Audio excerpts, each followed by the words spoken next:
Muy buenas tardes chicos, les doy la bienvenida a la sesión número 28 del curso de programación del semestre 0. En esta ocasión estaremos viendo qué es un algoritmo recursivo. Sin embargo, antes de ver esto, realizaremos un pequeño repaso de las funciones de tiempo. En esta ocasión estaremos viendo la evaluación de las funciones de tiempo. Para esto, estaremos trabajando con el siguiente ejemplo, en donde se nos pide considerar la función de incremento 6n² más 5n más 1 y determinar el tiempo de ejecución considerando una n de 3. Para resolver este problema, consideraremos que la función trabaja en segundos para ser evaluada. Lo primero que haríamos sería la evaluación de la función, lo cual resulta en 556, que lo estaremos interpretando como segundos. Esto ya podría ser considerado correcto, pero puede llegar a ser necesario dejarlo en términos de minutos y segundos, por lo cual realizaremos la conversión a minutos dividiendo sobre 60, lo que nos da un resultado de 9.266 minutos. Pero por cuestiones de presentación vamos a convertir los decimales de nuestro número en segundos.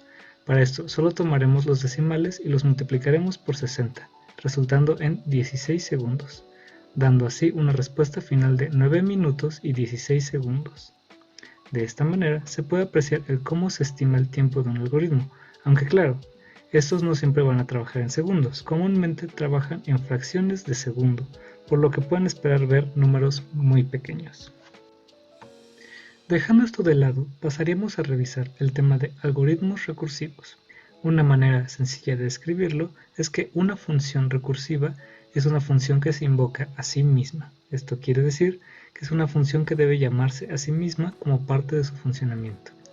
Un problema de esta clase se resuelve mediante una técnica de divide y vencerás, en la que el problema se descompone en problemas del mismo tipo que el problema original.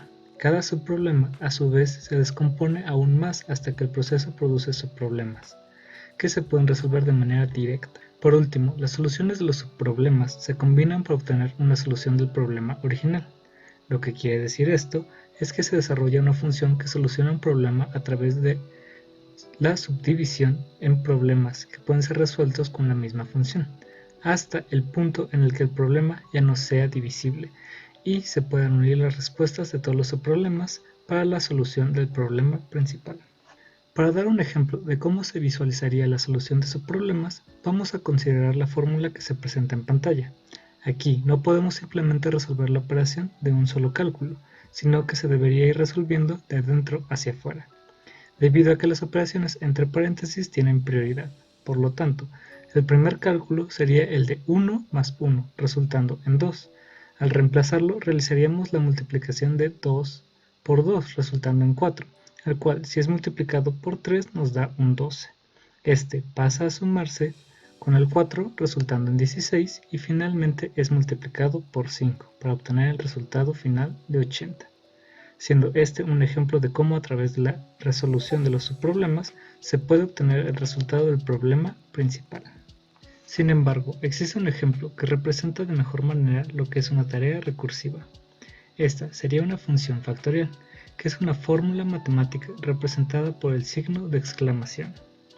Esta consiste en multiplicar todos los números enteros y positivos que hay entre el número que aparece en la fórmula y el número 1. Para mostrar su funcionamiento, vamos a considerar la operación del factorial de 5, el cual equivale a 5 por 4 por 3 por 2 por 1, dando como resultado 120. Sin embargo, para realizar esta tarea tampoco se puede implementar un solo cálculo, sino que se tiene que separar en las diferentes operaciones necesarias para llegar al resultado. Para esto se estará considerando la siguiente división del problema, en donde solo se cuenta con el número 5 multiplicado por el factor de 4, lo cual sigue siendo una equivalencia. Por lo tanto, ahora en lugar de tener que realizar todas las multiplicaciones, nuestro proceso solo tiene que cumplir con la multiplicación de 5 por el factor de 4. Aunque por supuesto no conocemos el valor del factorial de 4, entonces este pasaría a convertirse en nuestro primer subproblema. De la misma manera, este puede ser resuelto con una simple multiplicación de 4 por el factorial de 3, y este puede ser resuelto por la operación de 3 por el factorial de 2, el cual finalmente puede ser resuelto como 2 por el factorial de 1, el cual es igual a 1. En este punto ya no es posible subdividir más el problema. Por lo tanto, ahora que ya conocemos la respuesta de un subproblema, se puede ir resolviendo los anteriores. Ahora, podemos reemplazar el valor de factorial de 2 para obtener el factorial de 3. Con esto podemos obtener el de 4 dándonos 24 y finalmente obtendremos el factorial de 5 que sería igual a 120. De esta manera se puede ver el cómo al dividir el problema en subproblemas más sencillos se puede ir obteniendo la solución del problema general. Y no solo eso, sino que también no hay un momento en que la operación que se realice sea diferente, siempre es una simple multiplicación. Para comprobar que esto es correcto, vamos a realizar de manera práctica el ejemplo del cálculo de una función factorial. Para esto primero tendremos que tener en cuenta dos condiciones importantes de la función factorial, en donde, si se aplica tanto al 1 como al 0, se obtendrá un valor de 1. Esto será importante ya que tomaremos al 0 como la mínima división que puede tener un problema. Es por ello que colocaríamos una condición especial que revise cuando ya se haya alcanzado este límite.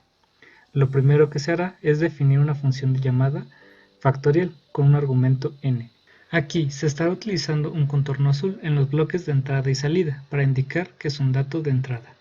Posteriormente pasaríamos a realizar una comparación, en donde estaremos revisando si el argumento es igual a 0, que sería nuestra división mínima. Si esto se cumple, pasaríamos a regresar el valor de 1. Para esto colocaremos el contorno en color rojo para indicar que el bloque es una salida. De no cumplirse con la condición, se llamaría la misma función de factorial utilizando un argumento de n-1. Esto es lo que haría que la función sea recursiva, al estarse llamando a sí misma. De esta obtendremos un valor f, el cual será la solución del subproblema, que resolvimos con la función factorial. En este se aplicaría la operación f igual a f por n. El resultado obtenido lo regresaríamos ya sea como parte de la solución de un subproblema o como la respuesta del problema principal. Finalmente, realizamos un código sencillo que represente el diagrama de flujo, en donde primero definiremos la función factorial con el argumento n. Posteriormente colocaríamos un if que estará buscando los valores de 0. Si este se da, regresaríamos un valor de 1. De otra manera, estaríamos llamando a la función factorial con un argumento de n-1 y el resultado lo guardaríamos en la variable f, a la cual pasaríamos a multiplicar por n, dándonos así la respuesta del problema que se esté trabajando, ya sea su problema o el problema principal. Para comprobar su funcionamiento, simplemente haríamos llamar a la función en el código principal y colocaríamos un valor de 5. De esta manera se imprimiría el resultado utilizando una variable r, lo que nos dará un valor esperado de 120. Con esto daríamos fin al tema de funciones recursivas. En realidad solo es identificar aquellas que dividen los problemas en problemas del mismo tipo. Por el momento no les dejaré ninguna tarea, solo les pediré que realicen el cuestionario que se encuentra en la plataforma con tiempo límite hasta el día jueves. A su vez les pido que repasen los temas de identificación de funciones inyectivas, suprayectivas y biyectivas, los cuales se pueden encontrar en el video de la sesión número 9. Sin otro tema a discutir, me despido y les deseo un buen día. Hasta luego.